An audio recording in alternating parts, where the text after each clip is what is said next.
పెద్దలు వారి కూడా ఒకసారి గట్టిగా చప్పట్లు కొట్టాలి. ఈరోజు రాంపురంకి స్వతంత్రం వచ్చింది. రాంపురంకి స్వతంత్రం వచ్చింది. ఈ స్వతంత్రం ప్రతి గ్రామంలో కూడా రావాలని నేను మనస్ఫూర్తిగా ఈ వేదిక మూలకంగా కోరుకుంటున్నాను. అందరూ ఒకసారి గట్టిగా పిడికిలి పీలించాలి. గట్టిగా మన స్ట్రెంత్ ఎంత ఉందో ఇప్పుడే తెలుస్తుంది. చెప్పాలి, గట్టిగా చెప్పాలి.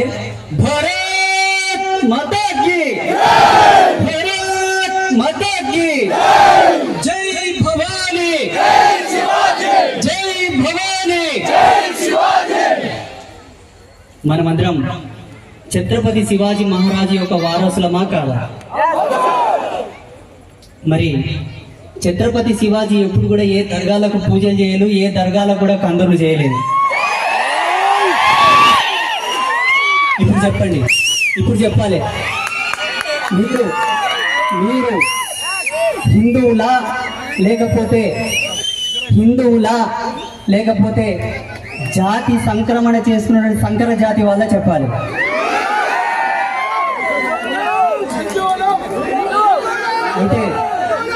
అయితే ఒక విషయం, ఛత్రపతి శివాజీ మహారాజుని మాలాంటి యోగులు సన్యాసులు కూడా ఎందుకు గౌరవిస్తున్నారంటే, ఒక్కసారి సన్యాసం స్వీకరించిన తర్వాత మనుషులకు దండం పెట్టాడు, పరమాత్మకు తప్ప.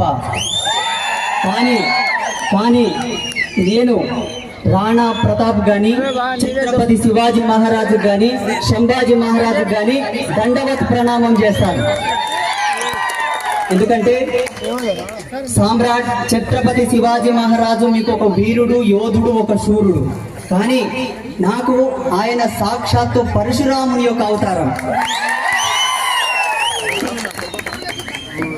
శివాజీ మహారాజులో ఉండే గొప్ప లక్షణం ఏంటో తెలుసా? పరమత సహనం, పరమత గౌరవం, స్త్రీలను గౌరవించడం, స్త్రీలని పూజించడం. ఈ లక్షణాలు కలిగిన ఎవడన్నను భగవంతుని అంశతో పుట్టినవాడే. ఈనాడు ఆ మహనీయుడు మన జాతి కోసం, మన ధర్మం కోసం, ఈ దేశం కోసం తన యొక్క జీవితాన్ని మనకు త్యాగం చేశాడు, తన యొక్క జన్మని త్యాగం చేశాడు. కానీ మనం ఏం చేస్తున్నాం?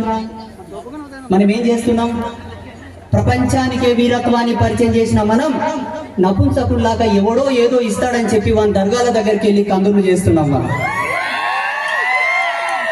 చూడండి, ఈ మధ్యలో ఆదిత్య పరాశ్రీ స్వామి ఇతర మతాలను దూషిస్తున్నాడు, రెచ్చగొడుతున్నారని చాలా మంది అనుకుంటున్నారు.